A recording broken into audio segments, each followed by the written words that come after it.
Akkam jirtu hordoftoota keenya kun Qophii Gombisaa Ogeeyyii. Qophiin Gombisaa Ogeeyyii akkuma maqaa isaatii ogeeyyii garaagarii mari'achiisuudhaan karaa sarara saatalaayit ONN isiniif dhiyeessa. Qophii kan karaa YouTube yookiin Facebookidhaanis argachuu akkuma dandeessan laayik nu gochuu yookiin immoo sheer nu gochuus hin dagatinaa. Qopheessaan Solomoon Namarraati.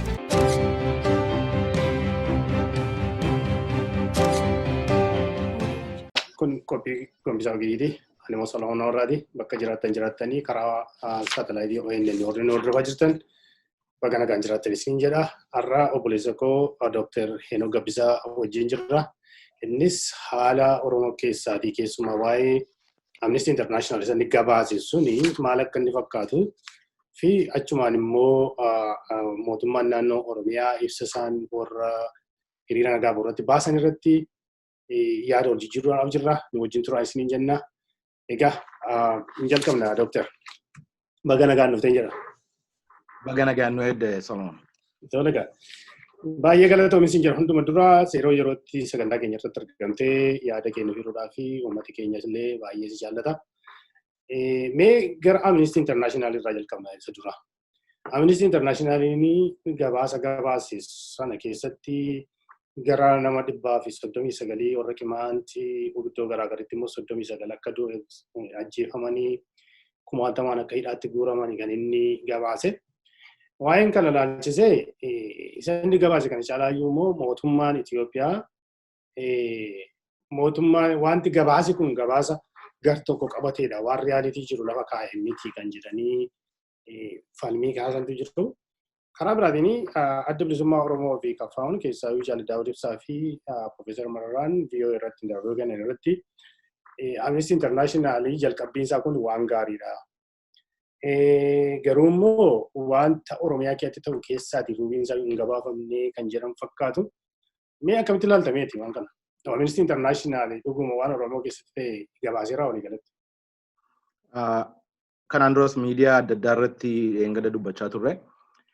Gabaasni kun kan xiyyeeffatu naannoo yookaan immoo godinoota Gujii lamaaniitii fi akkasumas immoo naannoo Amaaraa keessaa magaalota gara Gondarii fi gara Kibba Gondar ilaalchisee wal loliinsa yookaan immoo wal waraansa saba Amaaraatii fi saba Qimaant gidduu jiru irratti ajjechaa suukkanneessaa fi darara adda addaa hidhamna warri raayyaan ittisa biyyaa fi poolisiin addaa mootummaa gaggeessaa ture qofadha kan ilaallatu. Ajjechaa naannoo yookaan Harargeetti godina Harargeetti qaqqabu hin ilaallatu yookaan hin qoranne ittis hin buune kan naannoo yookaan immoo kan godina Arsii Baalee Oromoo achi naannoo sana du'aa jiru hin ilaallatu hin qoranne kan godinoota Wallaggaa Arfan keessatti raawwachaa jiru hin ilaallatu hin qoranne sana. Kan isaan irratti xiyyeeffatanii qoratan Oromiyaa keessaa godina Gujii lama qofa kanadha. Kunis limitii godhaniiti. Teeritorii isaa limitii godhaniitu qorannoo adda biraan Human Rights Watchiin qorannoo adda biraa waan gaggeessaa jiru natti fakkaata. Naannoo godinoota Wallaggaa irratti xiyyeeffatee natti fakkaata. Sun yeroo dhiyootti waan ba'u natti fakkaata. So haala qabatamaa fi darara yeroo ammaatti akka waliigalaatti biyya sana keessatti gaggeeffamaa jiru akka hubannoo kiyyaatti dhibbeentaa 20 caalaa kavariin goone riippoortiin sun. Dhibbeentaan 80 kan ta'u hin qoratamnes hin dhiyaannes. Kun beekamuu danda'utu irra jira. Qabxiin ta'u kanadha. Lammaffaan immoo deebii warri mootummaa yookaan warri bilxiginnaa kennaa turte keessaa wanti hubatamu tokko gabaasni kun gabaasa garee tokko yookaan immoo gabaasa qaama tokko duwwaa kan ilaallatedha. Ajjechaa gama adda addaatiin qaqqabu of keessaa hin qabu. Qaamota mootummaa yookaan immoo waajjira mootummaa hin mariisisne kan jedhu soba guddaa yeroo isaan soban dhageenyeerra. Gabaasa kana gara fuula jalqabaa yoo dubbisne adeemsa qorannoon kun ittiin gaggeeffame keessatti waan ibsan qabu. Tokkoffaa namoota 80 kan miidhaman maatii namoota miidhamanii yookaan ajjeefamanii yookaan addararamanii maatii namoota qabeenyaan isaanii gubamee manni isaanii manca'ee kallattiidhaan naqanii mariisisanii haasofsiisanii jecha ragaa harkaa fuudhanii gabaasa kana dhiyeessan. Tokko. Lammaffaa saatalaayit footoo yookaan immoo suuraa saatalaayitiiwwan adda addaatiin hordofanii xiinxalanii dhiyeessan. Sadaffaa waajjirri mootummaa fooreen ministeerii irraa eegalee yookaan immoo waajjira haajaa alaa irraa eegalee haga bakka adda addaa gulantaa adda addaatti gaaffii dhiyeessanii fi mariisisuudhaaf bilbilaan iimeeliidhaan qaamaan gaafatanii kadhatanii mootummaan wiiliingiin turre. Fedhiin argisiiste. Deebii deebisuuf fedhiin argisiiste. So, dhugaa jiru haqa jiru uummata keessaa qoratanii baasanii nuu dhiyeessan jechuudha. Mootummaan sun keessumatti immoo mootummaan bilisiginnaa yeroo ammaa gaayidduudhaaf akkaataa itti haalaa jiran, akkaataa itti soban, akkaataa itti gabaasa mirga namoomaa adda addaa kanaan dura ba'aa ture, akkaataa itti dhugummaa isaa itti chaalenjii godhan barataniiru. Gooftolii isaanii warra duraan irraa barataniiru. Ammas kan isaan hojiirra oolchan isa kanadha. Numaayyuu waan isaan jedhan gabaasni kun namoota maqaa dha'uun barbaannu, namoota dhuunfaa maqaa dha'uun barbaannu, namoota dhuunfaatu harka keessaa qabaa jedhan. Maaliif namoonni dhuunfaa harka keessaa qabaatan irree? Biyyi kan isaanii duwwaadha. Biyyi kan namoota dhuunfaa kan uummattoota biyya sana keessa jiraatuuti. So kun waan saba qabu miti. So dubbichi dubbii cimaadha. Gabaasni kun ragaa guddaa of keessaa qaba. Ragummaa guddaa of keessaa qaba. Yaadatti yoo ta'e bara 2014 riippoortii Amnesty International akkuma kana kan mucayyoon England faranjiin kan seen yeroo sana Amnesty International keessaa researcherii kan turte gabaasa isheen qopheessite because I am Oromo kan jedhu kun akkamitti qabsoo Oromoo warraaqsa Oromoo akkamittiin akka dabale akkamitti dhiibbaaf darara Oromoo irra gahaa jiru addunyaan akkamittiin akka barte nutti agarsiiseera. Gabaasni kunis kanarraan sanarraan adda miti. Vaalii ma wal fakkaatu qabaatu. So gabaabaadhumatti dararaa fi roorroo fi ajjechaa uummata Oromoo irra gahaa jiru dhibbeettaa 20 caalu gabaasni kun kan inni of keessatti qabatee jiru. Kun beekamuu danda'u ture jira. Tolega, mee gara caalu miidiyaa warra afaan Amaariyaatiin dabarsanii tokko tokko ilaalamee miidiyaa kanarraa ilaaltee human rights biyya sana keessa jiru kan warra karaa Amaaraatiin jirus immoo kan isaan haasa'anii namoota warra du'e miidhame sana dhiisaniitu miidhaan kun sababa inni uumameef sababa qaba kana dhiise mootummaan gabaasa kana keessaa kanatu irrate jedhaniitu haasa'u jechuudha. Maal sitti kun akka Oromoota immoo fakkeenyaaf Oromoon lammii biyya sanaatitu jedhu warra Itoophiyaatitu jedhu warra du'eef warra dhabeef kana ajjechaan kun sirrii miti jedhanii kaasuu mannaati. Wanta biraatu jira, milishaa kan biraatu jira, mormii kan biraatu jira, sababa sanni ta'eef sana gabaasuu ture jedhanii haasa'an kun lubbuu Oromoodhaafis lubbuu sabaaf lammii kan biraafis warri miidiyaan garaagarii kun ilaalcha akkamii akka isaan qaban maal sitti fakkaatan? Mee daqiiqaa muraasaa fi sammuu mootummaa sana keessa of keenyee of ilaallu. Maal yaadu sammuu isaanii keessa maaltu deddeebi'a? Kan jedhu haa ilaallu. Tokkoffaa gabaasni kun hammam serious akka inni ta'e akkuma sila tuqe ragummaa guddaa of keessaa akka qabu ni beeku. Isaan aangoorra turuudhaaf kan isaan Oromoo ajjeesan, kan isaan lafa Oromoo gurguran, kan isaan qabeenya Oromoo saaman, kan isaan eenyummaa Oromoo cabsuudhaaf ganamaaf galgala hojjetan aangoo isaaniitiif karaa mijeeffachuu haala mijeeffachuudhaaf. Kanaaf immoo ragaan akka sadarkaa idil addunyaatti jaarmayoota mirga namoomaa akka Amnesty Internationalitiin gaafatti dhiyaatu ragoota sana yookaan immoo ragaa gaafan jedhu riippoortiin kun gabaasni kun akka ragaatti hin ilaalan. Akka jecha ragaatti hin ilaalan. Jecha ragaa kana discredit gochuudhaaf, jecha ragaa kana gatii dhabsiisuudhaaf, valueless gochuudhaaf baajeta hedduutti baasanii press release adda addaatti baasanii press conference adda qopheessanii bal'eessuudhaaf gatii dhabsiisuudhaaf hojii guddaa kan isaan hojjetan isatti jiru jechuudha yeroo ammaatti. Adda dureedhaan maaliif mootummaan gabaasa kana gatii dhabsiisuu yaala yoo jenne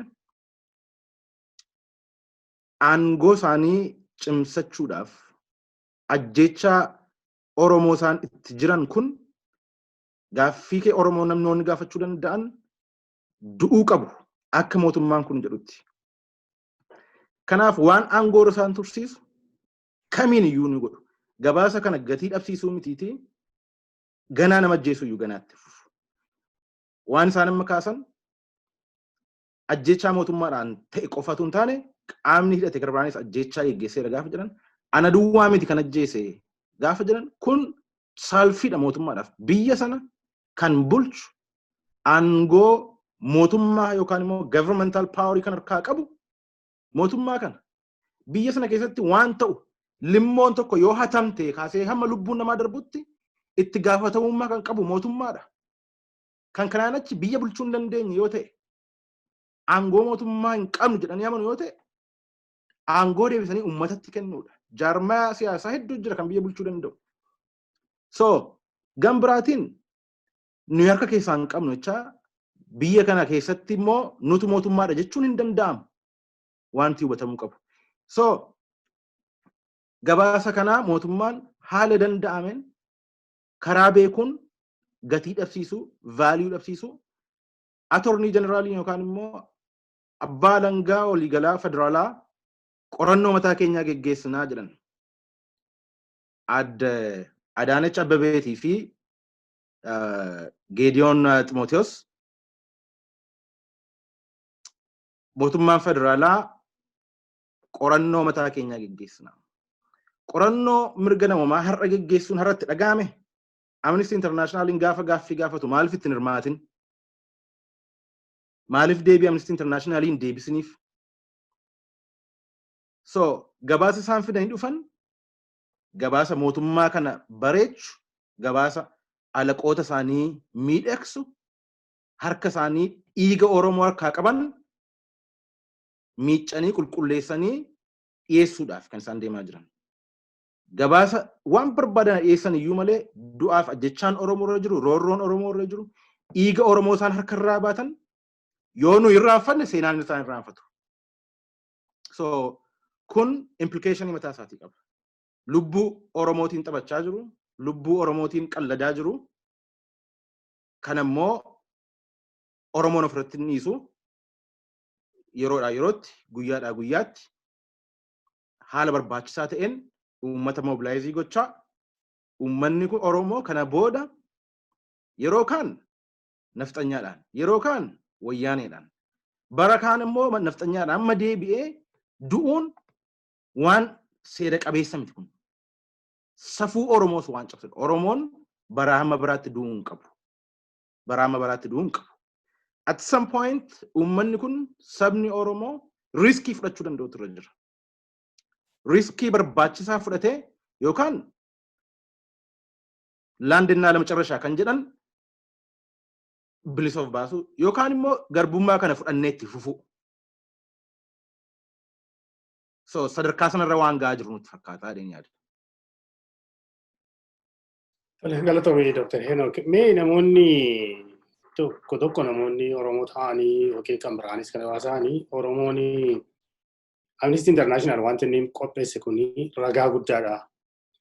Ragaa guddaadha waan ta'eef inni kaan yoo gabaafamu baate inni kan ragaadha. Kanaaf mootummaa kana seeratti dhiyeessuun hin danda'ama jedhanii kan dubbataa jiran jiru jechaadha. Isa amma ganaa ta'aa jiru.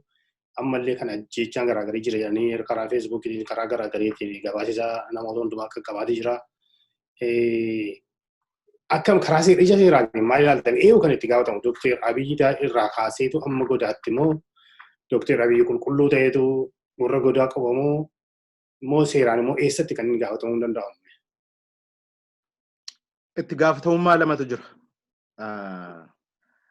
Akka akka ogeessota seeraa idil-addunyaa Oromootti wanti hojiin ni hojjechaa jiru ni jira.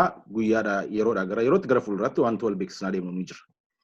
Kun garuu haqa Oromoodhaaf argisiisuu danda'a jenneetu hin taane nama dhuunfaadhaaf, maatii dhuunfaadhaaf, namoota miidhamaniif seenaan isaanii akka beekamu ba'ee haqa argachuuf tarii waan isaan dandeessu kan jedhu jechuun hubanneetu wanti ni hojjechaa jiru ni jira. Tiimii ogeessota seeraa Oromoo waliin. Sun garuu haqa Oromoodhaaf argamsiisuu hin danda'u. Oromoon haqa inni barbaadu haqa bifa adda addaa jira. Legal justice and political justice. Haqa seera irratti hundaa'e yookaan seerri kan namaa deebisu jira. Siyaasnis immoo kan namaa deebisutu jira. Seerri haqa seerri namaa deebisu haqa nama dhuunfaa deebisa. Haqa maatii nama dhuunfaatiif deebisa. Oromoon akka nama dhuunfaatti miti kan haqa dhabe. Yookaan gaaffii haqaa Oromoon qabu an akka Henookitti tun hin taane akka Oromoottidha. Wanti haqa Oromoon akka barbaadaa jiru. Seeraan miti sun kan deebi'u. Sun kan deebi'u siyaasaan deebi'a. Humnaan deebi'a. Akkuma isaan humnaan aangoorra jiran uummanni Oromoos humnaaf siyaasaan deeffataa jechuudha. Amnesty International Reportii kana irratti hundoofne wanti hojjetamu waan baay'ee jira. Wanti karoorfames waan baay'ee jira.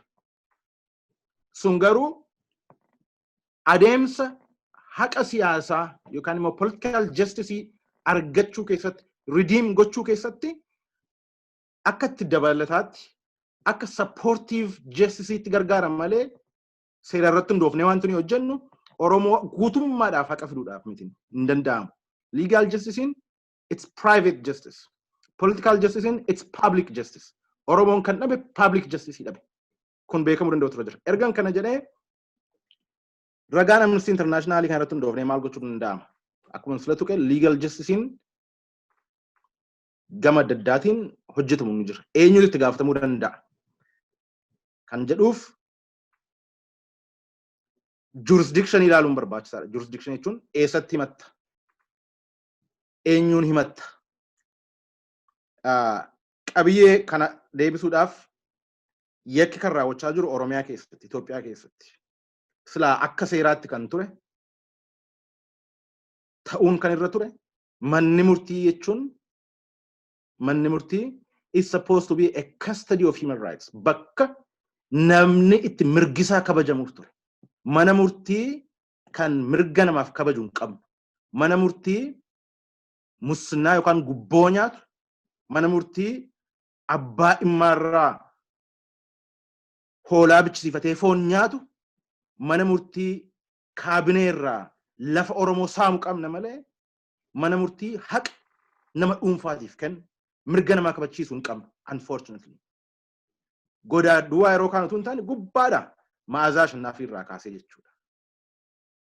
So mana murtii sana irratti ralaayee gochuu hin danda'amu. Manni murtii sun mana murtii jaarmaya biltsiginnaati.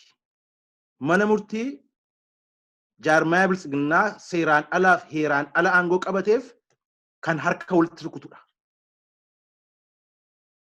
Dhimma uummataatti gaafa dhufu. Dhimma namoota dhuunfaatti gaafa dhufu immoo haqa birriidhaan bitatta yoo sooressa taate musnaa yookaan immoo gubboo matta'aa laattee haqa kee bitatta. Kun sirna haqaa biyya Itoophiyaati. Keessas hojjennee beennaa argineerraa taazamnees tuffannees baaneerra. Achirraa haqi ni eegamu. So eessarraa haqi argamuu danda'a yookaan bakka kamitti dhimma kana dhiyeessuun danda'ama kan jedhu legal technicality mataa isaatii qaba. African Court of Human Rights yookaan immoo African Commission of Human and People's Rights kan jedhan biyya Gaambiyaa keessa kan jiru bakka itti himanni dhiyaachuu danda'u ni jira. Sana irratti hojiin hojjetamaa jira. Akka xumuramuun wal beeksisuun ni danda'ama, wal beeksisaa deemna. Gama biraatiin yeroo ammaatti adda dureedhaan akkuma sila tuqe Oromoon public justice barbaaddi. Oromoo public justice barbaachisa. Namoonni ajjeefaman, namoonni miidhaman yes individually akka dhuunfaatti miidhamtoota dhuunfaati reliefii argachuu irra jira. San caalaa garuu Oromoon hundumtuu dhuunfaatti miidhamaadha. Haqni kan barbaachisu, dhugaan kan barbaachisu akka sabaatti, akka sablammiitti, akka biyyaatti Oromoon waan deeffatudha. Kanaan dura Oromoon waa'ee lafaa, waa'ee Finfinnee, waa'ee afaanii, waa'ee haqa siyaasaa gaafachaa ture. Qaama biyya sanaa keessatti taa'ee frameworkii biyya sanaa keessatti dhugaansaa akka kennamuuf, haqni isaa akka deebi'uuf gaafachaa ture. Dhimmi Oromoo duwwaa osoo hin taane sabni biraan illee na waliin dhaabbatee yookaan nu waliin dhaabbatee walqixxummaa dimokiraasii haqa nu barbaachisu bilisummaa mirga namoomaa nu barbaachisu waliin mari'annee deeffannaa ture istiraateejiin ture frameworkii biyya sanaa keessatti hin danda'amne sun waggaa 27 guutuu ajjeefamaa saamamaa ba'e warra har'a waggoorra jiranii waggaa lama kana keessattis warruma kanaan dura waggaa 27 guutuu warra kaan waliin abbaranii yookaan immoo ta'anii Oromoo ajjeesaa baantu har'a immoo nafxanyaa wajjin ta'anii Habashaa wajjin ta'anii Oromoo qofa ajjeesaan jiran akka Oromoo wal ajjeesudha kan isaan itti jiran. So sunis hin danda'amu jechuudha. Kanaaf wanti Oromoon godhuu qabu haqa gaafachuu hin danda'u kana booddee Oromoon haqa gaafachuus hin qabu. Gaaffii dimokiraasiis gaafachuu hin qabu Oromoon. Afaan Oromoo afaan federaalaa haa ta'u kan jechuun kunis sirrii miti kana booddee. Tokkoof tokko Oromoon hireensaa maali? Hireen Oromoo murtaa'uu danda'u ture jira. Eenyuun murteessaa? Mootummaa miti kan Oromoo hiree murteessaa ture. Oromoon tokkoof tokko gadi ba'ee hiree mataasaa murteeffachuu danda'u ture jira. Yeroo sana nu layyaa hin barra. Dhuguma gaaffii dimokiraasii, gaaffii walqixxummaa, gaaffii afaanii kan jennu kun maal akka fakkaatu maal akka ta'e yeroo sana barra. So hiree isaa erga murteeffatee inni hafe secondaryidha. Inni hafe secondaryidha yookaan immoo gulantaa lammaffaatti kan deebi'udha. Sadarkaa lammaffaatti kan deebi'udha. Nama Oromootti namanne, Oromummaatti namanne, nama jibbiinsa Oromoo qabu, lafa Oromoo saamaa, qabeenya Oromoo irraa nyaachaa, nama Oromoo deebi'ee cabsuun gaaffii siyaasaa an qabu naa deebis jechuun hin danda'amu. Kun gowwummaadha. Gowwummaan kunis immoo beekaanuma gowwaa ta'aa baane. Yeroo kanatti yeroo itti uummanni Oromoo mana isaa keessatti gaaffii mana isaa keessaa qabu ofiitti deebisuurra geenye yaada jedhuun qaba. Qabsoon Oromoos istiraateejiin isaa tarsiimoon isaa gara sanatti luuccaa jira. Amma namoonni tokko tokko waa'ee fakkeenyaaf telefoona kominikeeshinii gara dhiya Oromiyaa irraa kutuu naannoo Gujii iddoo gara biraa irraa kutuudhaan uummata sana ukkaamsanii dabalatee kan afaan ukkaamsaa dabalatee kuni genocideera international courtitti dhiyeessuu hin danda'ama kan jedhan jiru akkamitti ilaaltan eessa? Sun technicality sana keessa garuun ajandaa barbaachisaa ta'e irraa daayivartii gochuudha yookaan immoo fakkeenyaaf namoonni Oromoo asirratti okay. Class barsiisu international criminal court barsiisa. So I know about this very well. Uummata Oromoo ofiitiifis bilisa ifa ta'u kun. Namni tokko hogganaan biyya tokko mana murtii yakka addunyaa duratti himatamuudhaa fi haal dureewwan lamatu jira. Inni tokko treaty yookaan waliigalteen addunyaa mana murtii yakkaa waliigala addunyaa uume yookaan immoo international criminal court kan uume biyyi miseensa ta'utu irra jira. Ratify gochuu danda'utu irra jira. Rome statute kan jedhan yookaan immoo international criminal court statute kan jedhan bara 2002 eegalee kan hojiirra oole biyyoota 165 waan akkasiitu mallatteessa. Itoophiyaan achi keessa hin jirtu. Yoo miseensa mana murtii sanaa yoo taatetu himatamta yookaan immoo himachuu dandeessa. Amatu Itoophiyaan Rome statute yookaan immoo international criminal court statute sana yookaan labsii mana murtii yakka addunyaa uume sanatu mallatteessiteetti ta'e turre erga mana murtii irra wal dhaabuu eegalle miseensa hin taane miseensa maaliif akka isaan hin taanes beekamaadha tokko. Lammaffaa biyyi miseensa hin taane ammas kan isinitti himatamuu dandeessu yookaan immoo biyya miti kan himatamu mana murtii yakkaatti nama dhuunfaa biyya sana geggeessutu himatama. Yoo miseensa hin ta'in karaan itti himachuu danda'an yoo haalli sarbiinsa mirga namoomaatiif cabiinsa mirga namoomaa wal waraansi adda biyya sana keessatti geggeeffamaa jiru peace and security naannoo sanaa jeeqaa jira yoo ta'e. Kanammoo Security Council in United Nations itti amanee immi iddoo sanatti jeequmsi iddoo sanatti gaggeeffamaa jiru nagaaf tasgabbii addunyaa sodaachisaa jira waan ta'eef namni naannoo sana hogganu yookaan biyya sana hogganu akka itti gaafatamuuf akka qoratamuuf dabarsinee isinitti ergineerra jechuudhaan abbaa alangaa mana murtii waliigalaa yakkaatti ergu. This is called referral yookaan immoo Security Council itti erga. Fakkeenya kanaan Sudaaniin ilaaluu dandeenya. Omar al-Bashir, President Omar al-Bashir, Sudan miseensa mana murtii yakkaa addunyaan turre. Darfur keessatti gaafa namni 200,300 ol gaafa du'u Security Councilin nagaaf tasgabbii addunyaa jeeqa waan ta'eef kun qoratamee mana murtii yakkaatti dhiyaatu jechuudhaan dhimmi Sudaan qoratamee himatamuu danda'e. Baay'ee politicizedidha kun adeemsi kun baay'ee politicized. Itoophiyaa keessatti kana lachanuu gochuu hin danda'amu. Achiivii gochuu hin danda'amu. Muummicha ministeeraa haa ta'u yookaan anyone warra isaan dura turanis mana murtii waliigalaa addunyaa yakkaatti dhiyeessinaan baay'ee dubbii rakkaadha, baay'ee dubbii cimaadha. Dubbii rakkisaadha. Itoophiyaa miseensa miti. Security Councilin Itoophiyaa akka mucaasaatti ilaala. Maaliif Horn of Africa keessatti geopolitics gaafa Afrikaa keessatti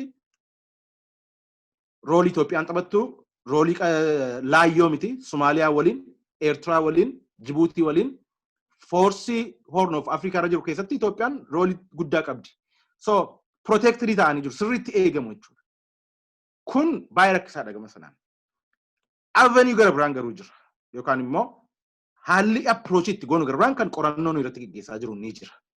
Uummanni keenya utuu du'u osoo guyyaa saafaa qalamuu cal jennee teenya ilaaluu hin dandeenyu. So waa'ee mana murtii addunyaa yakkaa irratti uummanni kana habaru. Mana murtii addunyaa yakkaas kan hogganu yookaan abbaan seeraa faranjiidha. Faranjiin haqa kennuu hin dandeessu Oromoodha. Haqni tokkoof tokko kan argamuu danda'u, kan dhufuu danda'u harka Oromoo irraati. Akkuma isaan humnaan aangoora turan Oromoon humnaan aangoo isaa deeffachuu danda'u tura jira. Akkuma sila jedhe yookaan jalqabaaf isa dhumaa relief ofii kennu yookaan immoo garbummaa kana amanneetti fufu. Kana keessaa filachuudha kan uummata Oromoo baasu. Addunyaan beekuun mana murtii addunyaatti himachuun international community mobilize godhachuuf yoo ta'e malee haqa Oromoon dhabde haqa nafxanyaan Oromoo saamte faranjiin hin deebistu. Haqa Oromoon saame dhugaa Oromoon saame Oromootu deeffata. Kanaaf hiree ofii murteeffachuu jechuun namni keenya kintu hubatu waan gabaabsee yookaan narrow understanding kan qaba. Hiree ofii murteeffachuu jechuun haqa ofii argamsiisuu jechuudha. Ofirratti murteeffachuu danda'u jechuudha. Nafxanyaadhaan narratti murteessuu hin dandeessu jechuu danda'udha. So gara sanatti yoo deemne International Criminal Court yookaan immoo International Court of Justice kun hundumtu these are warra liberalism yookaan immoo neoliberalism dantaa warra addunyaa biyya Itoophiyaa keessatti yookaan immoo biyyoota adda addaa keessatti warra babal'isanidha malee warra haqa nama argisiisanis miti. Institutionota kana qayyabannee irraa waa'ee isaanii sirriitti beekna. Warra haqa namaaf kennanis miti warra kun. So inni kun baramuu danda'u turre jira. Tokkoof tokko haqni kan argamu, dhugaan kan argamu, gaaffiin siyaasaa kan deebi'u harkuma Oromoo irra jira. Biyyuma Oromoo keessa jiras. So amma yeroo darbe waliin haasofne irra hireen Oromoo maal kan jedhu CGT Professor Iskelfataanii kana yaada kanarratti olii galtanii toddaan baatanii gaafa sana. Hiree olii murteeffachuudha. Akkaataa sana ammatti deeman namooti kan jedhanii Oromoo gandaan qooduu, Oromoo kutaadhaan qooduu, ganda keessaallee amma gadiitti qooduutti, Oromoo gadi fageessanii garaasaa facaasuutti bobba'anii jiru jedhameetu haasa'ama. Haala kana keessatti Oromoon gara tokkotti dhufee hiree isaa kana olii murteeffachuu irratti olii galteen godhatattee yaadda? Eeyyee, shakkiin qabu. Maaliif shakkiin qabu?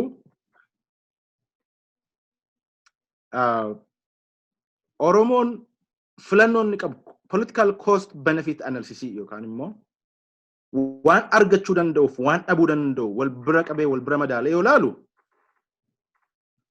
amma nutti mul'anne yookaan saba bal'aa kanatti mul'achaa hin jiru malee wanti dhufaa jiru wanti Oromootti dhufaa jiru Oromoon akka lafaan kaanee fi waggaa tokkoof akka Oromoo lafaan kaaneef Oromoo caccabsee lafa kaa gaafa jedhee muummichi ministeeraa dhuguma isaa jedhe.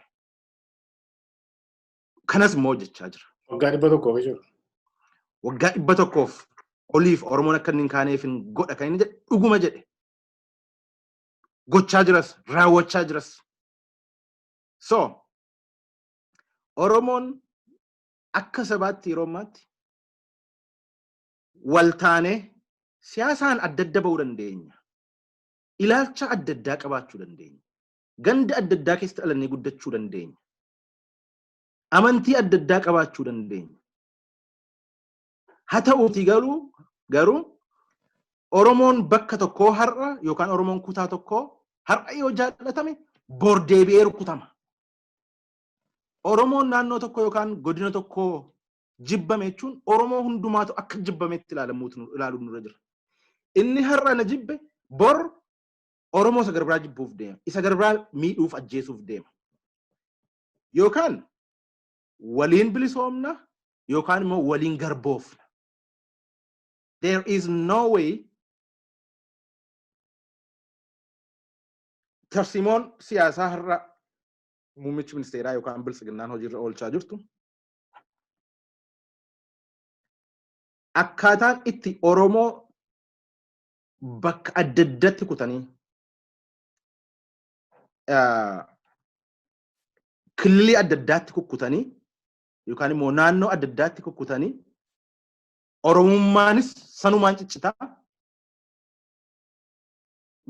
godina irratti hundaa'anii kililii uumuudhaaf sochii guddaatu jira. Kun maaliif yoo naan jette tokkoffaa Oromummaa cabsuudhaaf tola. Lammaffaa immoo sirna bu'uureffamaaf bulchiinsa bilisiginnaatiif tola. Sirni bilisiginnaa bu'uureffamni isaa kiflaagariif awraajjaa irratti kan hundaa'edha. Malee eenyummaaf naannoo irratti kan hundaa'e miti. Sirna federaalizimii sabaaf sablammummaa irratti kan hundaa'e miti. Namummaa irratti kan hundaa'e tu hin taane, aadaa irratti kan hundaa'e tu hin taane, administration yookaan bulchiinsaaf haala ta'uu irratti hundaa'ee kan qophaa'edha. Kanaaf Oromoo bakka adda addaatti kutuuf deemaa jiru. So rakkoon kun nutti fiduuf deemu dhuguma waggaa 100 oliif Oromoo caccabsee lafa kaa'a. Isa nu wayyamoo? Sana nu wayyamoo? Akka sabaatti ilaalchaan walitti deebine waliin taanee ofirraa qolanne jal'aa keenyas dabaa keenyas gorsinee deebisnee hundumtuu nagaaf tasgabbiidhaan hiree isaa murteeffatee jiraachuu wayyaa kan jedhu Oromoon deeffachuu qabdi. Namni martuu gaaffii kan of gaafachuu qabu har'a waan baay'ee ta'aa jira. Kaan gowwoomfamee bitamee manaan lafaan koondominiyeemiidhaan birriidhaan faayidaadhaan afaan qabamee dhokatee kan taa'u jira.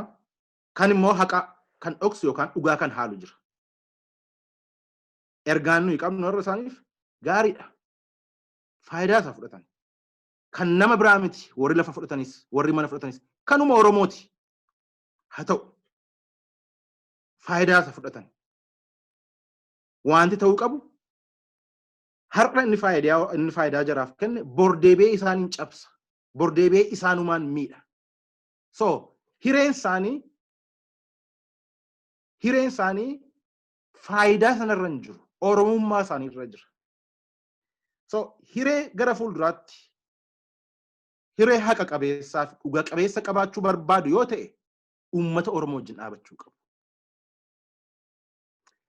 So akkamittiin walii galee hiree isaa murteeffata Oromoonatti kan jetteef har'a aadaaf afaan tokkoo fi as dhufaatii tokko qaba Oromoon. Kana yoon barre bara waggaa 27 darbe keessa namni Oromoo ta'e kamuu shororkeessaadha. Oppiidiyoos ta'ii, ABOs ta'ii, KFOs ta'ii waan barbaadde ta'ii. Dhumarratti galmi manni itti galan Oromoo mana Oromooti. Mana Oromummaati. Faayidaadhaanis qabamii bosona keessattis umurii kee dabarsi galmisa galma Oromooti. Kana nu caalaa saba adda biraa beeka. So inni faayidaa argate sin argannes galmisaa galmuma Oromooti. So wal gorfachuun wal ta'uun bakka tokkotti as deebi'uun ilaalcha siyaasaa adda addaa qabaatanii bor garuu hireen keenya afaan tokko dubbanna lafa tokko irra jirra aadaa tokko qabna gaaffii tokko qabna diina tokko qabna kun yoo hireen keenya akka waliin murteeffannu yoo nun goone wanti wal nu taasisu hin jiru. So gaaffii sirrii wanti gaafatteef irratti gadi fageessee dubbachaa jira. Yeroo ammaatti sirni biltsiginnaa kun wanti inni lafa qabsiisaa jiru akkaataa itti Oromoo keessatti gareen tokko garee miidhamaa gareen kaan immoo garee mo'ataa yookaan immoo gareen tokko garee victimii gareen tokko immoo garee perpetratory godhaniit kan lafa kaa'aa jiran. Adeemsi kun yoomiyyuu taanaan hin milkaa'u. Maaliif hin milkaa'u yoo naan jette? Oromoo keessaa gareen tokko yoo miidhame Oromoo hundumaatu miidhame.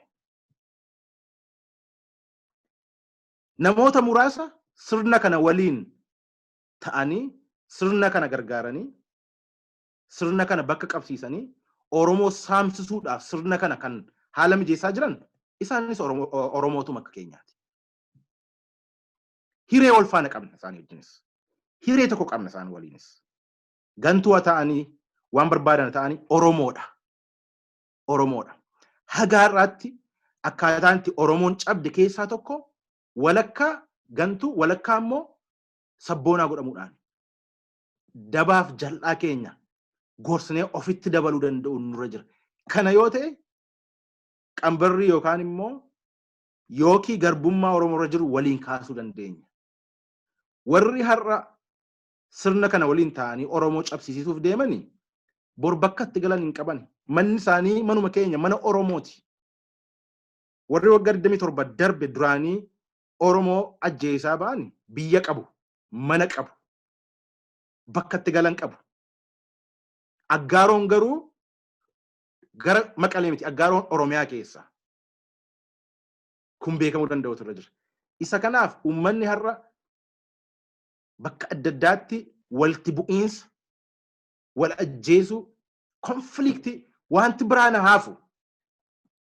Wanti biraan haafu lafa Oromoo isa gurgurani. Qabeenya Oromoo isa saamsisani. Ijoollee Oromoos dhiiga dhangalaasani. Saba uummata gowwaa kana uummata imimmaan buusee boo'ee jarri kun ijoolleen keenya ijoollee Oromoo taangootti nu bu'e jedhe kana akkamitti godinaaf bishaan lagaan wal jibbisiisanii walitti naquuf yaalii guddaa isaan gochaa jiran doktiriinii irratti baasanii tarsiimoo irratti qopheessanii qorannoo irratti geggeessanii qorannoo kana adda dureedhaan kan hooggane warra Izeemaa akkamitti akka Oromoon adda adda baba'uu danda'u akkamitti Oromoon akka caccabuu danda'u irratti warri Izeemaa qorannoo waggaa 5 duraa kaasanii DC yeroo turan kaasanii kan isaan hojjechaa turantu ture. Oromoo naannoo kamiitu akka mootiitti of ilaala. Oromoo naannoo kamiitti immoo akka miidhamaatti of ilaala. Akkamitti Oromoo keessatti victim mentality fi yookaan immoo victimii Oromoodhaa fi perpetratory Oromoo akkamittiin uumuu dandeenya. Oromoo keessatti identity gara biraa sub identity yookaan immoo eenyummaa waliigalaa Oromoon qabu jalatti eenyummaa adda addaa yoo uumneef kanarratti wal lola Oromoon kan jiru qophaa'ee warri Izeemaan isaan har'a afaan qabatanii gammadanii usanii hojjechaa jiranii taa'aa jiraniif hojiin isaanii pilaaniin isaanii kaayyoon isaanii hojiirra oolaa jira.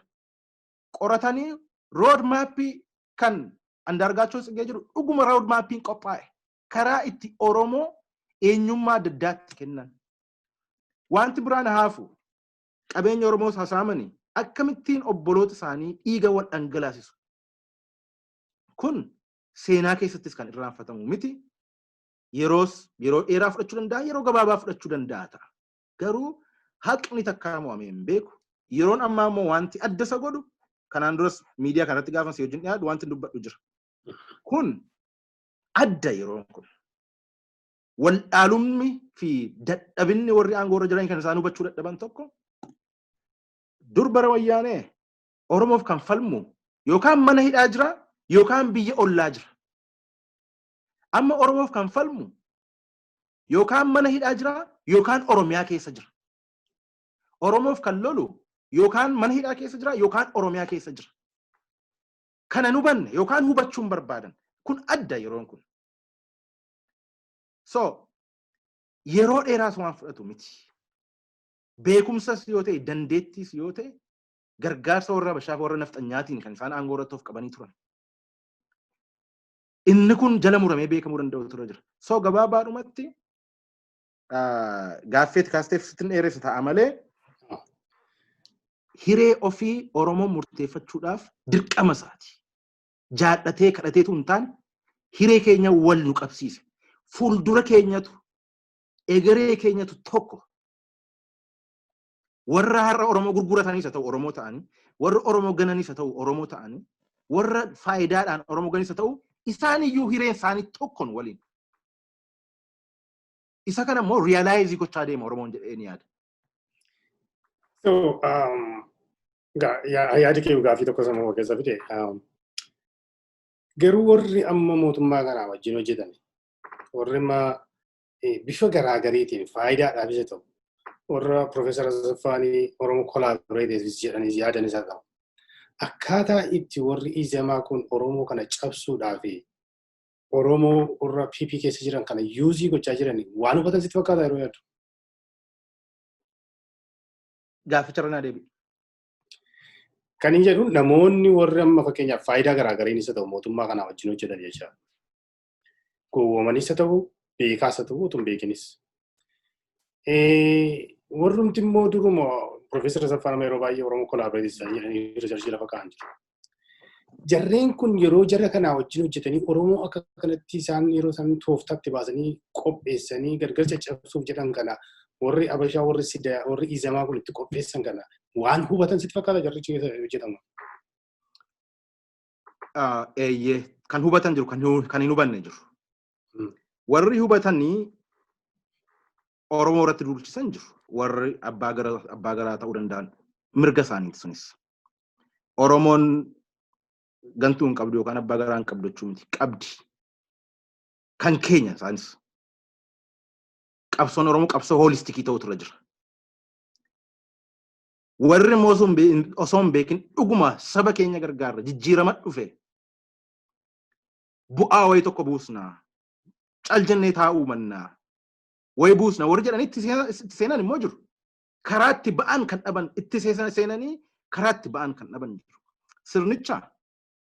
Sirnichi akkaataan itti opereetii godhu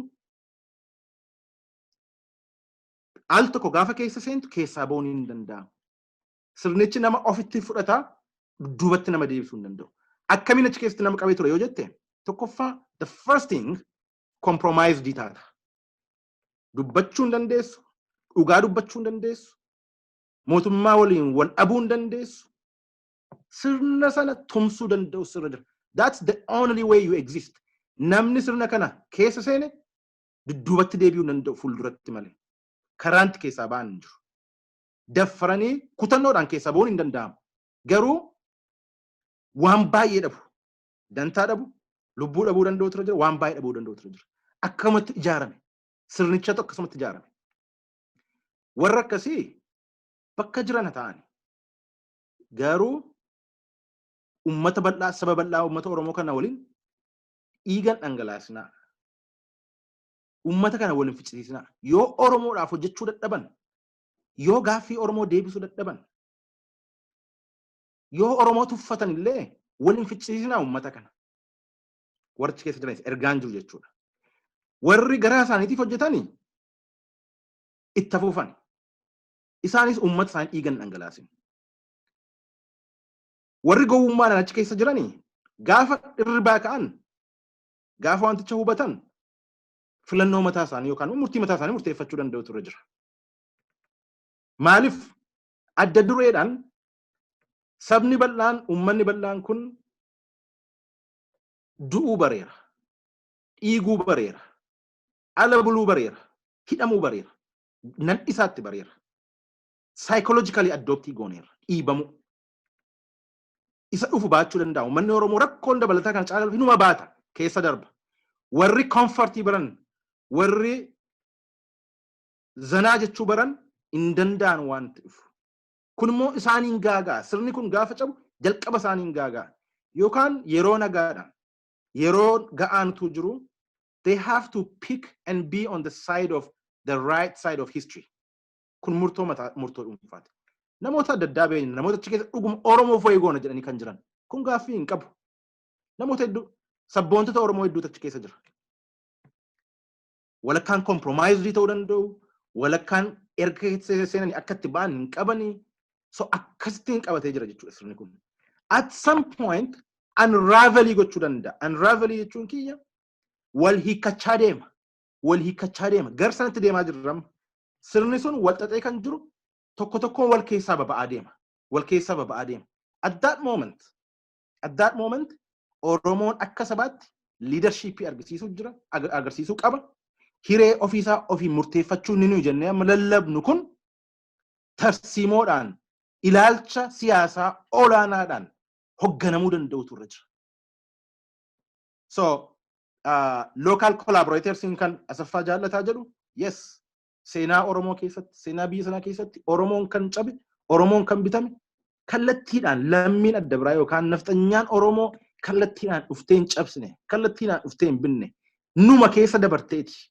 Kun seenaa Oromoo keessatti beekamaadha. Bara durii irraa kaasee. Acknowledge gochuu kan qabnu warri local collaborator warri yookaan warri nafxanyaa wajjin ta'anii Oromoo cabsiisanii isaanis Oromoodhuma. Yeroo hundumaa gaaffii kanan gaafadhaan. Lammii adda biraan kana gaaffii kana uummanni Oromoo baruu qaba.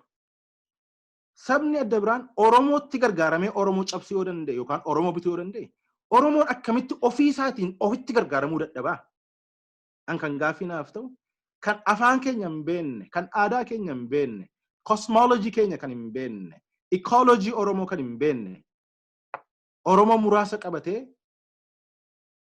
Oromiyaa bituu yoo danda'e, Oromoomti irribaa ka'e, Oromoon consciousii ta'e, akkamittiin empire Oromiyaa uumuun hin dandeenye, akkamitti Oromooma Habashaan itti gargaaramtu, nafxanyaa itti gargaaramtu, Oromoon jarsantis gargaaramuu maaliif hin dandeenye? We have to ask ourselves. Ofii keenyaaf gaafachuu danda'u nurra jira. Tarii hoggansi sirni hoggansaa qabsoo Oromoo keessa jiru, mooraa Oromoo keessa jiru bakka adda addaa irraa hammam ol ka'ee jira kan jedhuuf gaafachuu danda'u nurra jira. Sabni garbummaa keessatti yoo kufe partially contribute gochuu danda'a. Amma sana irratti dubbachuun barbaadu. So yeroon kun yeroo unique leadership barbaachisudha. Yeroo hubannoo adda ta'e barbaachisudha. Again, isan sila jedhanii irra deebi'a. Yookaan laandeen lama carrashaa garbummaa ofirraa kaasna yookaan garbummaa kana of amansiisnee fudhannee nagaadhaan rafnee bulla jiraanna. Kana lachan keessaa filachuu qabna jechuudha. Ani garba jennee ma jirraannaa jechuudha. Nu wayyaa jechuudha. Galata obboleessa qabnee eessatti aanutti dabarra. Yeroo kee baay'ee fudhadhaa jira. Qabxiin itti aanu hiriirri nagaa mormii naannoo Oromiyaa keessatti ta'u irratti waamamaa jira karaa garaagariitiin. Waan kana ilaalchisee obbo Addisuu Argaa caamsaa gaafa 26 ibsa kan isaan baasan. Isarratti waan garaagarii lama iddoo sadiitti kaa'an jechaadha. Iddoo sadiitti gargar qoodanii wanta deemaa jiru. Warri tokko warra Ijiptii wajjin deemanii akka nuti hudhaa guddicharraatii faayidaan arganneef Ijiptii jinurra hojjetanii kan jedhanidha. Lammata immoo warri kan wayyaanee wajjin hojjetu jedhaniitu kaa'u jechaadha. Inni sadaffaan immoo karaa qaxxaamuraa. That is very interesting. Kan isaan kaan terminoloojii isaan karaa qaxxaamuraan aangootti dhufuuf irra jedhan keessaayyuu warri Oromootiin jedhu jechaadha. Mee tokkoon isaatti maal jechuu akka isaan barbaadan iyyuutti dhufuuf wallaa. Gadi ba'aniidhuma maqaa itti kennuun isa tokkotti maqaa kennuun nama fakkeenyaaf Jawarii maal jedhanii waamu mootii Girrisaa jedhanii waamu. Girrisi egaa qeerroo ta'uu isaa jechaadha. Karaa tokko saba rabsaadha jechaadha. Karaa tokko immoo warra shanii jedhu warra maal jedhamee maqaa itti kennamaa yeroo jedhu hin dhageenya jechaadha. Mootummaan tokko yeroo amala akkasii keessa lixu haala akkamii keessa yeroo inni jiru jettee yaadda? Waan Addisuu Argaa jedharraa eegallu waa'ee namaa dubbachuun illee fedhii koos miti dubbachuus hin barbaadu garuu akka qondaala mootummaa aangoo irra jirutti waan addisuu araggaa jedhee seenaa keessatti galmeeffamee ta'a. Propagaandaa miti. Oppiidiyoon eengadda watwaattee ummata Oromoo dhiifama gaafattee miillatti kuftee karaa Lammaa Magarsaa jechuudha. Kana booda gooftaan keenya isinii dhuguma isinitti bal'eessine dhiiga keessan dhangalaasaa turree nu dhiisaa jedhanii kan ummata Oromootti watwaachaa turan har'a ummanni gara laaffissi kun erga dhiisee fi tarii ijoolleen keenya kun deebi'aniiru karaatti jedhee erga dhiisee fi har'a quufa ittiin addisuu raggaa addisuu qixxeessaa addisuu araggaa qixxeessaa ittiin dubbatu akka public servantiitti tun taane akka tajaajila uummataatti tun taane ummanni kun yoo gaaffii qabaate gaaffii isaa gaafachuu danda'a karaa seera qabeessa. Ummanni Oromoo gaaffii qabaachuu ganaa har'atti mate waggaa 20 guutuu qabsaan baane kanaafis dhiifama gaafatanii aangootti hin deebine. So aduun duumessaa baateef iyyeessi yookaan sooressi iyyummaa baate namaaniltuu jedhe Oromoon. Har'a wanti Oromoo irra ga'e aduu duumessa keessaa baatee fi paartii bilisiginnaa rakkoo kufaatii irraa ooltetu Oromoof hiluu dadhabe. Kun beekamutu irra jira. Innumaayyuu gaaffii Oromoo itti dabalani malee gaaffii isaan deebisuuf yaalan tokko hin jiru. Deebisuus hin danda'an. Kanaan dura wanti ni dubbachaa turre bilisiginnaa jechuun oppiidiyooti evolvii godhamee amma warra nafxanyaa wubtiin kabbabamee yookaan immoo marfamee eegamaa jira. Waa'ee bilisiginnaa gaafa dubbannu waa'ee oppiidiyoo dubbannu. Oppiidiyoo jechuun birth defectii jaarmaya qabdudha. Dhalootuma irraa kaatee kan laamshoftee dhalattedha. Dhalootaan laamshoftee gaafa dhalattu fayyisuu hin dandeessu. No amount of medical operation would cure that. Curability opinion. Nafxanyaa is not curable. Kan uummanni Oromoo baruu qabu. Tarii akka opportunity akka carraatti Oromoon haala dhufe kanarratti gargaaramee hiree isaatiif isa fayyaduu danda'a jenneeti kan bireekiitti laanne. Akka opinion dudduubatti hin sigaanneef taakkoo jala kaa'uun barbaachisaadha. Carrot and stick principle kan jedhan yookaan carrot and stick principle harree tokko gaafa tabba baastu karaa lamaan tabba baasuu dandeessa midhaan baattee harreen. Fuulduraan kaarotiitti agarsiisaa yookaan hookaa margatti agarsiisaa akka isheen tabba baatu. Dudduubaan immoo uleedhaan yookaan taakkoo kaa'aafi. Oppiidiyoo fuulduraan margatti agarsiisaa kaarotiitti agarsiisaa hin dandeessu. Insentiiviitti namantu oppiidiyoon. Uleedhaan dudduubaa dhiibaa yoo ta'e malee sanaanis hin danda'amne. Kana waan ta'eef wanti addisuu araggaa jedhe that's a typical oppiidiyoo behavior. Amala beekamaa oppiidiyooti. Kanan jedha. Ergan sana jedhe diinota Oromoo jedhanii bakka sadiitti qoodan. Ofii isaanii achi keessatti of hin daballe. Diinummaa Oromoo keessatti of hin daballe. Isaan qulqulloota Oromooti. Isaan warra dhiiga Oromoo dhangalaasnedha.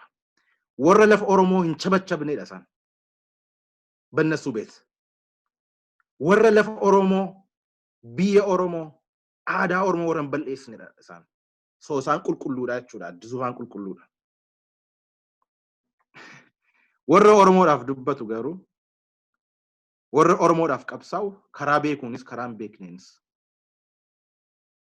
Oromoodhaaf kan dubbatu garuu ergamaa mootummaa Misir yookaan immoo mootummaa Gibxii tokko. Inni warra daayasporaa keessa jiru warra ala taa'ee miidiyaadhaan karaa adda addaatiin qabsoo Oromoo keessatti hirmaatu karaa ittiin diinummaa itti farrajanidha tokko. Lammaffaan immoo warra biyya keessa jiru jaarmayoota siyaasaa Oromoodhaaf qabsaa jiran adda bilisummaa Oromoo, Koongiresii Federaalawaa Oromoo, Paartii Biyyoolessaa Oromoo. Warri kun immoo baandaa warra biyya keessaati. Inni sadaffaan immoo waraana bilisummaa Oromoo kan bosona keessaa lolu. So kun sadanuu jara kanaaf sodaachisaa akka ta'e diina guddaa akka ta'e waan beekaniif saamicha isaan ajjeechaa isaan Oromoo irraa qaqqabsiisan gama biyya alaatiin bosona keessaa fi warra biyya keessaatiin ammam akka inni exposed ta'uu danda'u waan beekaniif dafanii kana taakilii gochuu qabu yookaan attaakii gochuu qabu. Kanaaf qayyabatanii taa'anii warra kaan baandaa warra kaan immoo baandaa biyya keessaatii fi inni kaan immoo shanee maqaa masaalee sirriitti waamuun beekan jechuudha. Oromoon yeroo jalqabaatiif miti baandaa itti kan himatamtu yookaan farrajamu. Seenaa meeqa keessaa haala Maariyaam Gammadaarraa kaasee Taaddee Birruurraa akkasumatti dhufan waan nafxanyaarraa waan baran waan habashaarraa baran fuudhanii Oromoo irratti apply gochaa jiru. But this is temporary problem. Rakkoo yeroo gabaabduudha kun. Rakkoo yeroo gabaabaati. Rakkoo yeroo dheeraa miti kun. So Gabbisaa jedhanii gaafa Oromoo waamanii tokkoffaa wanti baratamuu qabu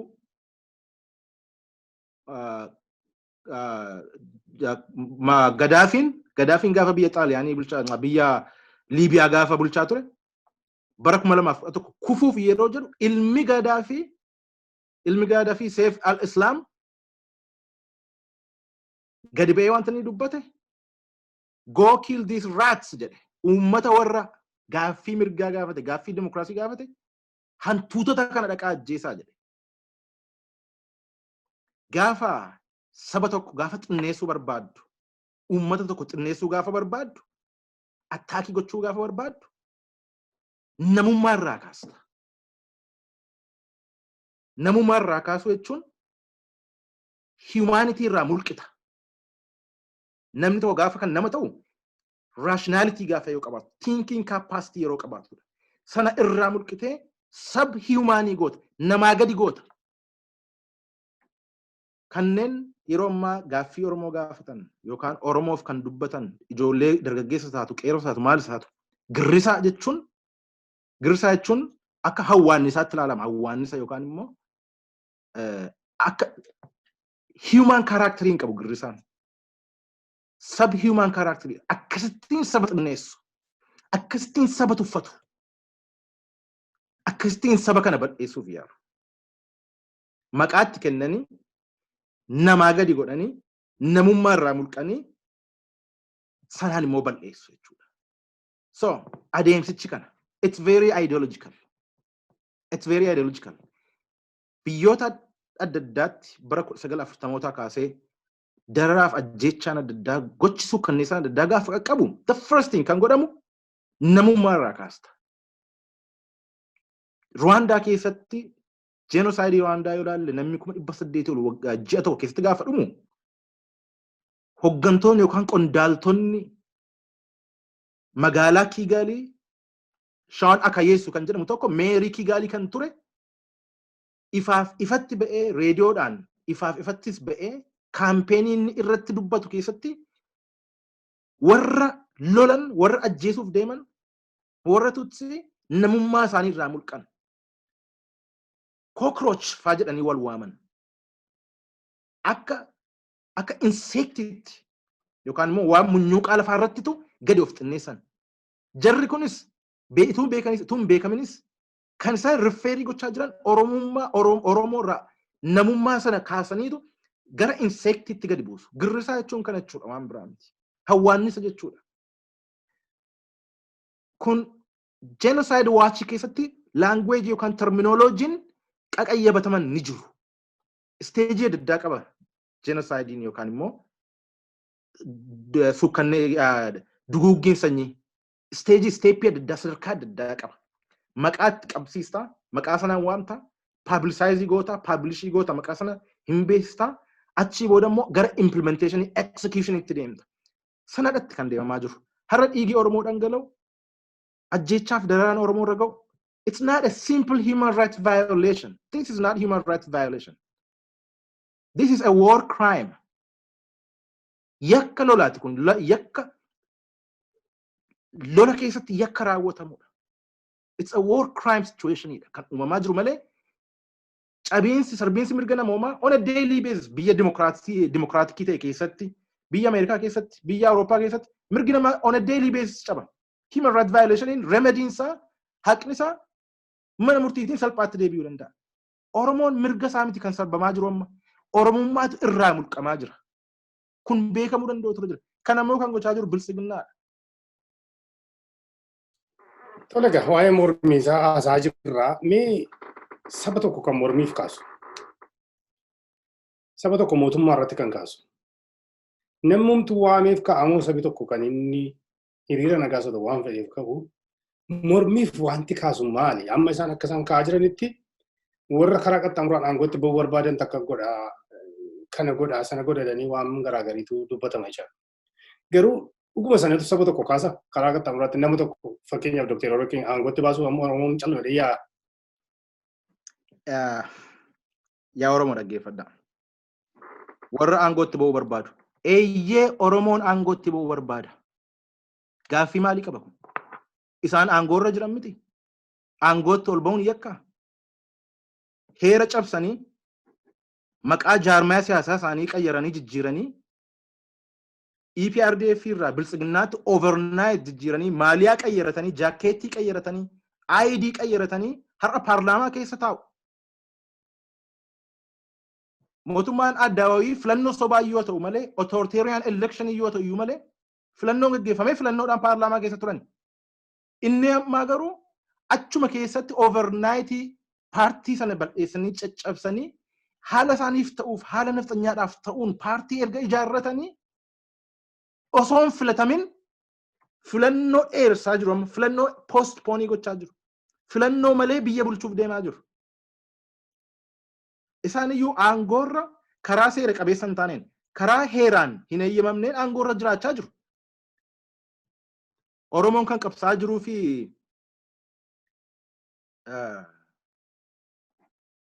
sheekii ta'uuf paasterii ta'uuf aangoo kan hin qabanne. Maaliif qabsaa Oromoon? Aangoo qabaachuun how is it a problem? Akkamitti rakkoo ta'a aangoo qabaachuun? Eeyyee aangoo barbaada Oromoon. Akkamitti aangoo argachuu danda'a? Karaa sirna dimokiraasiitiin. Falmiin dimokiraasii gaggeeffamee filannoodhaan aangoo qabanna jennee Oromoon aangoo qabachuu qaba jennee kanaan duras falmaa baaneera. Anaafata asirratti dubbachaa baaneera. Abdii tokkoof tokko ittiin Oromoon aangoo qabachuu danda'u. Maaliif aangoo barbaada Oromoon? Gaaffii qaba. Gaaffii lafa saamame, biyya saamame, seenaa isaas saamame. Kana deeffachuudhaaf, redeem gochuudhaaf, restore gochuudhaaf aangoo siyaasaa barbaachisa. Saalfachuun qabu, qaana'uun qabu. Oppiidiyoon aangoo qabattee miti kan Oromoo ajjeesaa dhiiga dhangalaasaa baate. Aangoo qabaatee Oromoon gaaffii ofiisaa ofiif deebisuuf aangoo yoo qabaate kun rakkina maaliiti? Rakkina maalii qaba kun? So filannoodhaan kan nuyi jechaa turre it's not going to be happening. Ta'aan jiru filannoon hafe bade. Interview kee irratti waggaa tokkoon dura kan hin godhatti nan yaadadha. Filannoo Oromoo baasa. Filannoo kanaaf qophoofnu hin jedhe. Filannoon kun hin gaggeeffamu yoo ta'e yoo filannoon kun hin bade ta'e yeroo sana termii adda biraa haasofna. Kan inni waadaa siiseen asirratti. Yeroo sana yookaan hunduma keenya lolaan jedhe. Yeroon kun yerootti Oromoon by all means necessary haqaaf dhugaa qabu deeffachuu danda'udha yeroo kana. This has to be clear. Kun dhugaa ta'uu danda'u ture jira. Waan irratti mootummaan kun irratti saba kan irratti aggaame kan ofirraa deebisuu dandeessu silaa ituu filannoon jiraate filannoodhaan aangoorraa wal buusta. Sun hin jiru sun hafe sun bade. Innumaayyuu immoo seeraaf heera biyya sanaatu bareechanii isa gargaaramanii filannoos dhabsiisan. 21st century keessatti akkamitti sabni tokko filannoo malee akkamitti aangoo yookaan filannoo malee akkamittiin biyyi bula. Filannoo sobaallee hin geggeessanii wanti biraa naafu. Authoritarian election is better than no election. Yeroo ammaatti garuu we don't even have that authoritarian election. This is the turning point. Akka kiyyatti akkuma kanaan dura filannoo eeguutu nurra jira. Sanaaf wal ijaaruun nurra jira. Wal qopheessuun nurra jira. Dimokiraasii barbaanna miti. Karaa dimokiraatikii ta'een Oromoon aangootti ba'u. Dimokiraasii barbaanna miti. Uummatas dimokiraasii barsiisaa, biyyattiis dimokiraasii barsiisaa, Oromoon aangootti ba'u. Jedhee sirriitti hin falmaa ture. With confidence. Har'a sun hin jiru. Maqaa koronaatiin haa ta'u iyyuu malee hafi sunis. So what? Oromoon haala barbaachisaa ta'een haala itti amanuun hiree isaa murteeffachuu danda'utu irra jira. There is no question. Kanaaf aangootti ba'uu barbaadu, qaama aangootti ba'uu barbaadu ni jedhe? Yes. Oromoon aangootti ba'uu barbaada. Saalfiin hin jiru, sodaan hin jiru. Akka isaanii dhiiga dhangalaasuudhaaf, biyya balleessuudhaaf, lafa gurguruudhaaf, eenyummaa Oromoo balleessuuf hin taane dhugaaf haqi maal akka fakkaattu itti agarsiisuudhaaf, barsiisuudhaaf. Kanaaf aangoo barbaadu Oromoon. So anytime, anywhere, Oromoon legal right, moral right fi constitutional right qaba. Hiree isaa murteeffatee aangootti ol ba'uudhaaf. This has to be known. Kun beekamutu irra jira. Wanti nama sodaachisu hin jiru. Wanti nama saalfachiisu hin jiru. Gaarii yeroo kee fudhadheera gaaffii isa dhuma kana irratti yaaduma keen baruu barbaade. Oromoodha kan aangoorra jiru Oromoo irratti hiriira nagaa ba'uun hin barbaachisu. Oromoon Oromoo irratti hiriira nagaa hin ba'u. Oromoon loluu kan jedhan amma namooti tokko gadi ba'anii haasawatti ka'aniiru. Mee akkamitti ilaalta sun? Oromoon aangoorra hin jiru. Oromoon aangoorra hin jiras hin jenne. Oromootu aangoorra jiraate Oromoo hin miidhu, Oromoon ajjeesu, Oromoo hin hidhu, Oromoon dararu.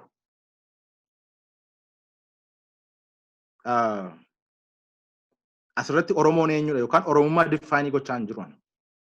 Sirni waan lama jira tokkoffaa sirni amma lafa jiru sirna bara 1974 mootummaan Haayil Sillaasee kufee dargiin gaafa aangoo qabaate sirna sanatu deebi'e. Sirni kun immoo essentially anti-Oromoodha. Sirni lafa jiru sirna liberaalii fakkaatu yookaan immoo sirna cosmopolitaanii fakkaatu, sirna magaalaa urban politics fakkaatu, sirna magaalaa teknookiraatii magaalaa of keessatti qabatee ittiin Oromoo cabsu. So anti-Oromoo systemidha kan amma jiru. Tokko. Lammaffaa aangoo jechuun maal jechuudha? Aangoo jechuun positionii yookaan immoo taayitaa jechuu miti. Aangoo jechuun poolisii biyya tokko influensii gochuu danda'u, waa tokko ejejjee dhaabsisuu danda'u, compromised tuun ta'in. Dantaa saba tokkoof yookaan immoo dantaa biyya tokkoo unequivocally murteessuu danda'u. Oromoon kana hin qabu. Ajjechaa irra gahaa jiru Oromoon ofirraa dhaabuu hin danda'u. Oromoo jechuun mootummaa jechuun uummata jechuudha. Namoota dhuunfaa jira. Namoota dhuunfaa sirna abbaa irrummaa kan aadaa durii deebisuuf kan deebi'ee restored ta'e kan irratti kan keessatti hirmaachaa jiru Oromoon dhuunfaatu nama adda addaa keessa jira. Namoota dhuunfaa Oromoo keessa jira malee Oromoon achi keessa hin jiru. Oromoo jechuun ilaalcha Oromummaa kan qabu. Seenaa Oromoo kan hubate. Seenaa isa waggaa hedduu hin dubbannu. Waggaa 5 darbe waan Oromiyaa keessa ta'e. Saamicha waggaa 5 darbe duwwaa namni hubachuu danda'u uummanni Oromoo maal akka barbaadu beeka. Abiy Ahmed yeroo baay'ee dhossaafis baaneerra kun beekamaa kan shakkiin qabu kun. Uummata Oromoo waggaa hedduudhaaf akka inni hin kaaniin cabsa gaafa jedhu diinni kana caalu hin jiru. Personal ideology isaa maal? Kan Oromoo nama jechisiisu bakka tokkotti dhalatanii guddachuu kan Oromiyaa keessa dhalatanii guddachuu miti. Sabni Oromoo kun saba haqa barbaacha waggaa hedduu as ga'edha. Yoo qiimii qabda yoo ta'e, haaloo qabda yoo ta'e uummata Oromoo irraa haalootti ba'uudhaaf aangootti gargaaramanii haaloo ba'uun sun sirna miti. Oromoota aangoorra jira warra jedhanii fi deebii gabaabaan jiru lakki Oromoon aangorra hin jiru. Oromoon biyya sirna siyaasaa kan bara dargii deebisuudhaaf lafa kaa'ame keessatti namootni Oromoo tokko hirmaachaa jirudha malee Oromoon aangorra hin jiru. Oromoon aangorra hin jiru. So ilaalchi kiyya deebiin kiyya gama kanaan sana fakkaata. Tole, ani karaa kofiteera garuu waa tokkotu namatu karaa onlaayiniin gaaffiis gaafataa jira gaaffii tokko yeroo qabaatteeti.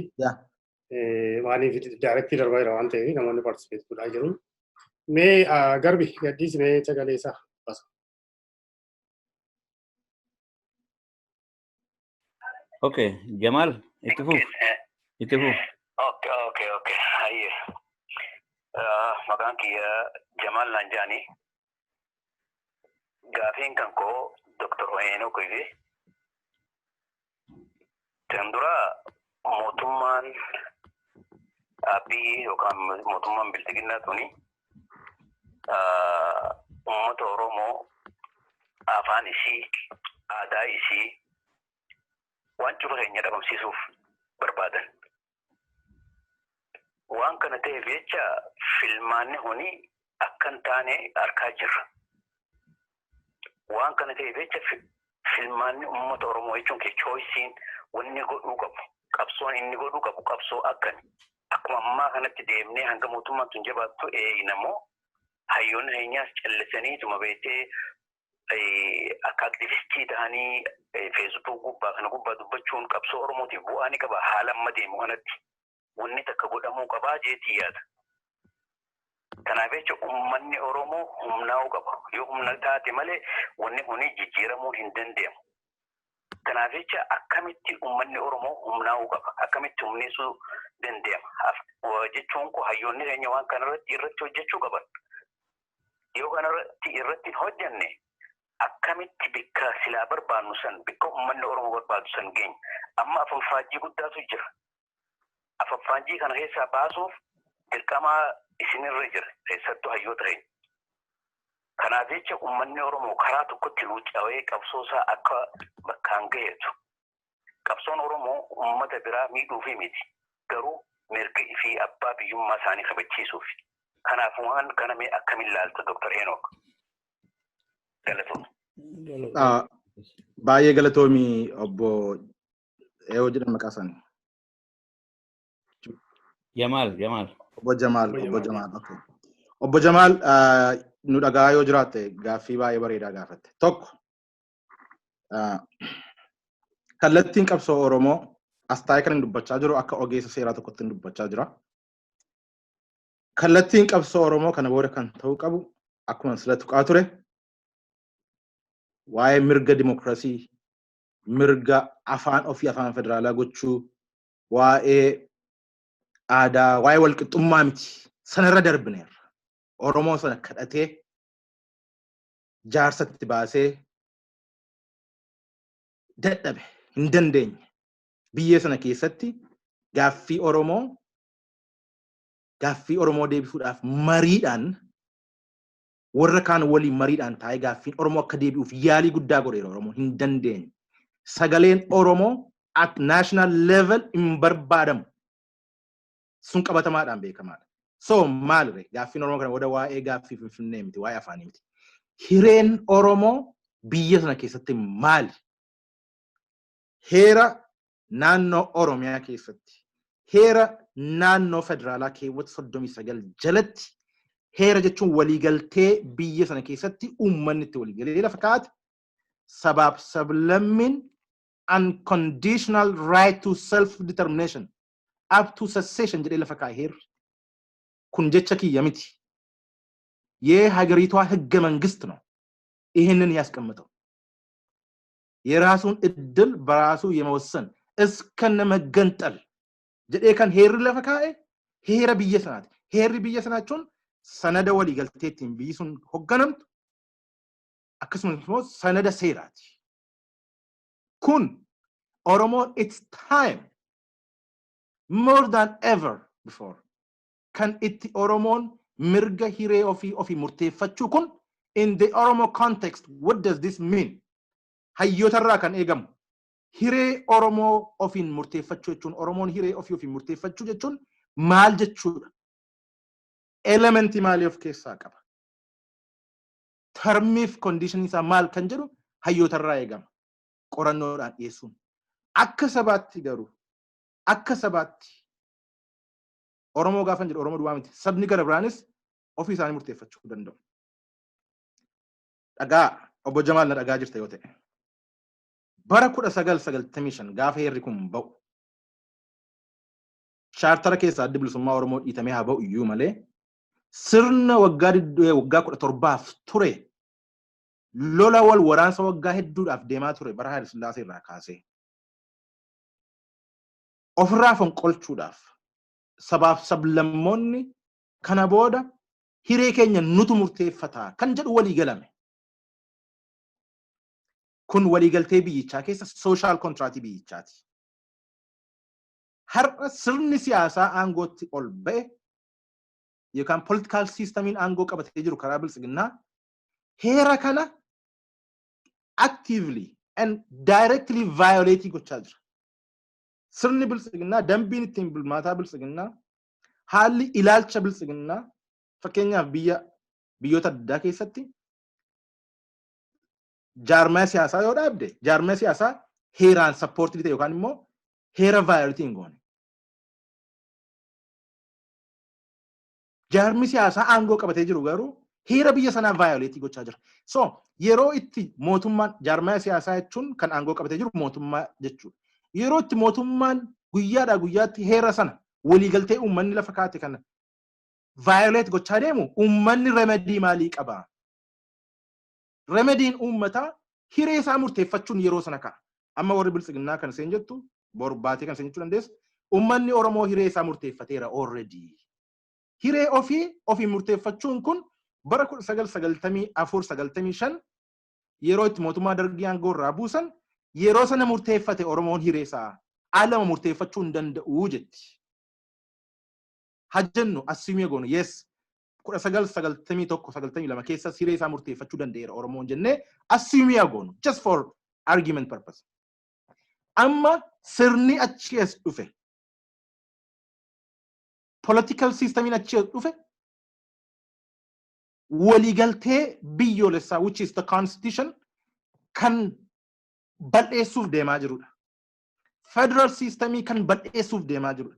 So yeroo kanatti Oromoon hiree isaa murteeffachuu irra deebi'ee murteeffachuu qaba. Biyyi sun kan hundaa'u dhaabbachuu kan dandeessu Itoophiyaan wanti jedhamtu jiraachuu kan dandeessu yoo Oromoon jiraate qofadha. Yoo Amaarri jiraate qofadha akka Amaaraatti. Yoo Tigreen akka Tigreetti jiraate qofadha. So Oromoo bal'eessaa, Tigree akka Tigreetti bal'eessaa, Amaara akka Amaaraatti caccabsaa biyya Itoophiyaa jedhamu ijaaruun hin danda'amu. Heera dabsuudha kun heera violate gochuudha. That's why yeroo ammaatti Oromoon hiree isaa murteeffachuu qaba inni nu jennuuf. Kana kaayyoon kallattiin qabsoo Oromoo kan ta'u qabu jedhee akka nama dhuunfaa tokkotti yaada. So haala kamiin immoo kana murteeffata? Qabsoon na caalaa namoonni waa'ee qabsoo beekan dubbachuu danda'u. Akka ogeessa tokkotti karuu kan hin dubbadhu. Yeroo baay'ee Oromoon kan yeroo keenya finne Oromoon alolumoo haa dubbatu diplomaasii wayyamoo maal kan jedhu. That's a fabricated binary discussion. Ofirraa lolaa mari'atu mari'achaa ofirraa lolu. Qabsoo jechuun we don't have to put our eggs in one basket akka Oromoo tokkotti. Wanti Oromoon keessa jiru in fact amma offensive miti defensive Oromoon ofirraa ittisuu danda'u turre jira. Namni Oromummaa isaa biyya Oromoo bal'eessuuf itti dhufe defend of gochuu danda'u turre jira. Ofirraa ittisuun immoo heera Rabbiin uumaan namaaf laattedha. So Oromoo has the right to self defense. So gama kanaan wanti hin jedhu gam tokkotti gara kamitti deemu qaba gama adda addaatiin aktiivizimii haa ta'u inni ofirraa ittisuu barbaadu ofirraa ittisu inni mari'achuu barbaadu mari'achuu kun hundumtuu kallattii tokko agarsiisuu danda'u ture jira. Hiree Oromoo murteessisuu kan danda'u ta'u ture jira. Kan lolus kan hin lolles kan falmus kan hin falmnes kan diplomaasiitti engaged ta'es kan hin taanes. So kanarratti yeroo bal'eessuun barbaachisan itti fakkaatu. Yaa gaaffii isaanii keessaa tokko kan ati itti buute deebisee fedhee yaadu hayyoonni keenya karaa sooshaal miidiyaa sin dubbattu isinii amma maal gochuutti jirtu akshinii gara gaaffii akshinii fakkaata. Maal gochuutti jirtu gara sanatti gara hiree kana murteeffachuutti nu geessuudhaaf wanti isin uummata kan gara tokkotti nu geessaa jirtan jiraa waan jiru fakkaata. Adda dureedhaan jaarmayoota siyaasaa miseensa taatan dhaggeeffadha. Hoggantoota jaarmaya siyaasaa itti miseensa taatan influensii godha. Tokko. Lammaffaa hayyoonni Oromoo gama adda addaatiin akka dhuunfaattis akka gareettis hojiin hojjetamu hojii gorsa adda addaa istirateejii Oromoof ta'u qorannoo Oromoof ta'u baasuudhaan dhiyeessu hoggantoota Oromoo gaaffii Oromoo qabatanii gara fuulduraatti deemuu danda'u kan jennetti yaadnu aman jaarmaya adda addaa Oromoon qabdu gorsu karaa isaa ittiin waliin dhufanii sagalee tokko waliin ta'anii humnaan leverage argachuu danda'an irratti gorsa barbaachisaa kennu. Hayyoonni Oromoo gama adda addaatiin hundumtuu kana keessa kan jiran ni beeka. Ana mataa kee dabalatee. Garuu ultimately hayyoota Oromootu gaaffii Oromoo deebisa jechuun hin danda'amu. Tokko. Lammaffaa hayyoota Oromoos akka hayyoonni Oromoo jaarmaya tokko jala seenus expect gochuun gaarii miti hin danda'amu. Yeroo ammaatti kan nu baasu jaarmayaan ijaaramuun baay'ee barbaachisaadha ittiin amana. Garuu jaarmaya caalaa immoo Oromummaatu jira. Odaa Oromoo jira kan hundumtuu kan jalatti walitti qabamu. Kanaaf akkaataa itti adda addan babaaneef yookaan akkaataa itti hin tatamsaaneef hin fafacaaneef karaa ta'uun banin knowledge produce gochuun beekumsa burqisiisuudhaan maddisiisuudhaan qabsoo Oromootiif inputii kennu.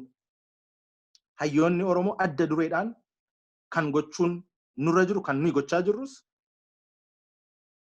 adeemsa qabsoo Oromootiif beekumsa barbaachisaa maddisiisuudhaan inputii ta'uu fiidii gochuu sun dirqama ogeessota Oromoo kamiitiyyuuti. Kana dirqama kana namni hin baanne dirqama Oromummaa isaa baateera jechuun waan danda'amu natti hin fakkaatu. Egaa Dr.Henook yeroo keenya laattee yeroo dheeraa fudhattee waan wajjin turteef hedduun si galateeffadha maqaa dhaggeeffattoota keenyaanii. Yeroo biraas akka walitti deebinu abdii guddaan qaba. Egaa daawwattoota keenya maree keenya irraatii waan baay'ee akkasiin hubattan abdii guddaan qaba. Har'aaf maree keenya kanumaan goolabna. Nagaa Waaqayyoon bulaa isin jira. Galatoomi Dr.Henook. Baay'ee galatoomi.